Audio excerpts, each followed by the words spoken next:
But what I want to talk about is how do we get some of those fantasies to life? I'm going to share a little bit about myself, but I want to start in on those small things that make a difference. You see, I heard this African proverb that says, if you wait for tomorrow, tomorrow comes. If you don't wait for tomorrow, tomorrow comes, right? So that means we have to be recognizing both living in today and at the same time anticipating what happened tomorrow. I believe pursuing an extraordinary tomorrow creates a better world today. And as a result of that, I started working on this project that will allow me to invite you to another star in 100 years.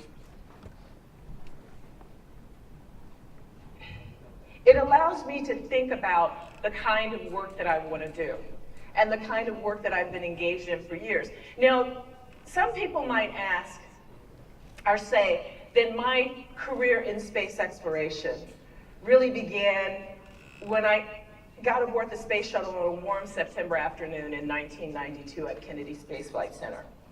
And some others might say, well, it's when I got the call from the astronaut office while I was a doctor in Los Angeles, literally in between seeing patients. They called and they said, are you still interested in the astronaut program?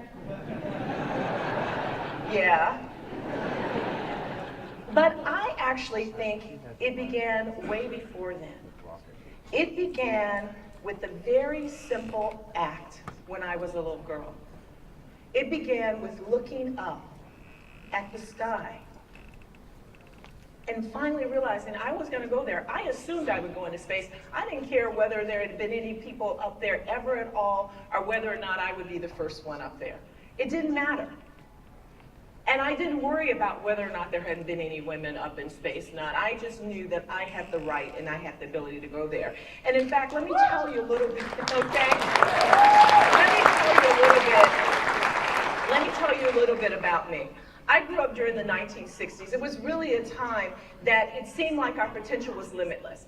People think of the 60s and they talk about anarchy, but the 60s was really about stretching our potential, what we could do. We were discovering new subatomic particles every day, it seemed like. We were breaking speed records, whether it was on the land or the ground.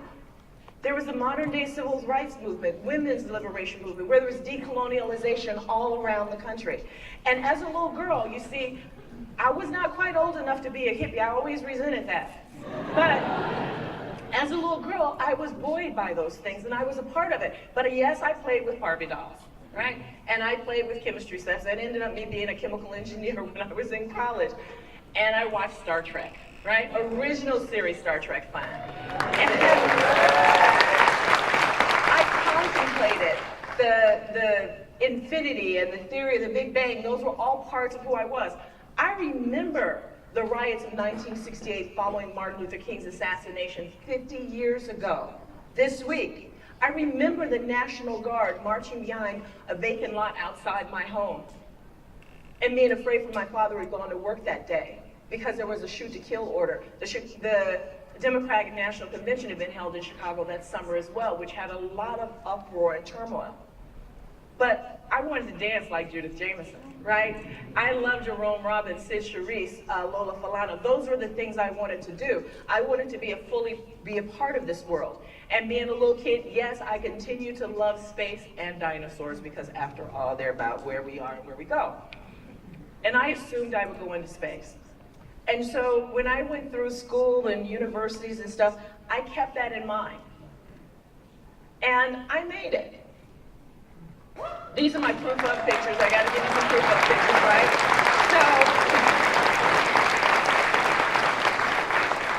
But I didn't get there by myself. All of this was really built on lots of aspirational work that had been going on for centuries, for generations, right? And it was something that we all have inside of us.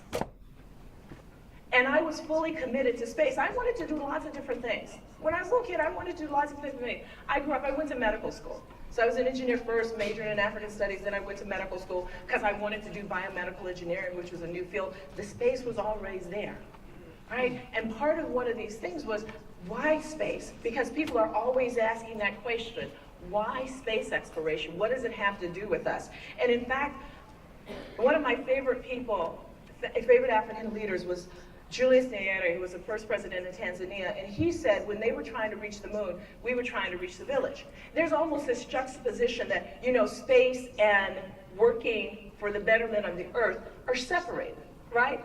That they really don't have anything to do with one another. But I want to ask some people right now, I know a bunch of you all have your smartphones. I can't see, but I know you have a smartphone, right? And when you have that smartphone and you ask Siri, Alexa, Bertha, whoever, you ask you know, how to get me someplace, right? You know you have a space receiver in your hand, right? Because you're using GPS, global positioning satellites. Weather satellites, we love weather satellites in Houston, Texas, right? People around the world are starting to like them. You all like them here in California too now. But we have MRIs, magnetic resonance imaging, which uses the same algorithms that were developed to turn electrical signals that remotely sense from Venus into images that we can understand. They use the signals that are given off of our body when we're put in a big magnetic field. Those same algorithms are used to transfer them into images. I could keep going on, but I just want you to see that there is a connection right here and now. That this isn't something that we're making up. And the social impacts, we verify weapons treaties using remote sensing and weather satellites. And I know I'm preaching to y'all, you all already know this, but I just want to make it clear that this is not a dichotomy. So remember I went back and I said, let's pursue the extraordinary, right? That's what space is about, really pushing on the extraordinary. That's the reason why I have been so involved. So let me ask you a contra question. So Mars, right? Right?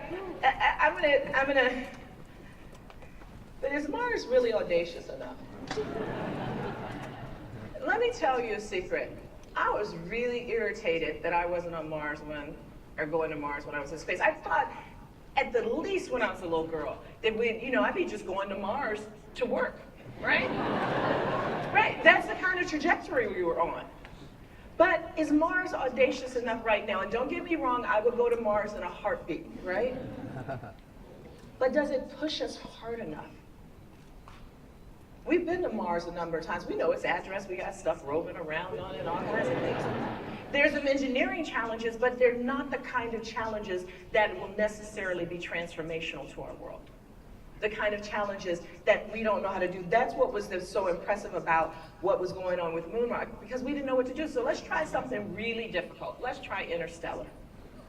So that's what drew me to 100-Year Starship, because it was something that we don't know how to do. And in fact, it's the extreme nature of the hurdles that we encounter with trying to do Interstellar that makes us have to reevaluate what we think we know. It demands that we have radical leaps in our knowledge, in our human systems, that we have to have capabilities in every human discipline. That's what pushes us so much. So let me tell you how Interstellar is different. So 100-Year Starship is about making sure we have the capabilities for human stellar travel within 100 years. No launch date, nothing like that. But let's make sure we have the capabilities, because those capabilities are going to push us and we can apply them. So this is what space exploration looks like now. This is another picture of me. Actually, I'm on there. If you look real closely, you can see that. But that's not what Interstellar is going to look like. Interstellar is not going to look anything like that. Interstellar is going to be completely different. It will be so different that it might be something that the Empire State Building would fit in. It's not going to be that, but it will be fundamentally different than anything we do. You won't see all the flame and the smoke and stuff. It's going to be fundamentally different. This is what space exploration looks like today. Actually, if you weren't a big space buff or geek, you wouldn't know that that was not the International Space Station, right? Looks like the International. You know I wasn't on the International Space Station. You know I have to do a couple more proof of pictures. But it also could look like Skylab, which was happening when I was a little girl.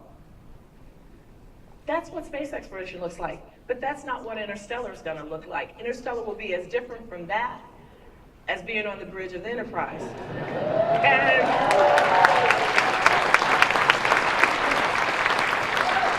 And if you have a picture with Worf, you show it. And no, I did not think to keep the uniform. Yeah, I could have been there. But let me